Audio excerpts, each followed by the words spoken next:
অষ্টমীতে ঠিক বলো না আসছো তুমি কটায়? গোল প্রিন্টের শাড়ি পরে গড়িয়াহাটের মোড়ে আসতে পারি ঠিক সন্ধ্যে 6টায়।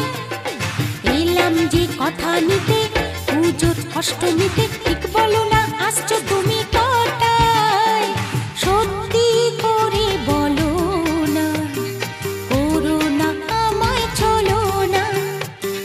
সত্যি করে বলো না, করো না আমায় চলো না। গোল প্রিন্টের শাড়ি পরে গড়িয়াহাটের মোড়ে আসতে পারি ঠিক সন্ধ্যে 6টায়। এলাম যে কথা নিতে পুজোর অষ্টমীতে ঠিক বলো না আসছো তুমি কটায়?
অষ্টমীতে ঠিক বলো না আসছো তুমি কটায়?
অষ্টমীতে ঠিক বলো না আসছো তুমি কটায়? গোল প্রিন্টের শাড়ি পরে গড়িয়াহাটের মোড়ে আসতে পারি ঠিক সন্ধ্যে 6টায়। এলাম যে কথা নিতে পুজোর অষ্টমীতে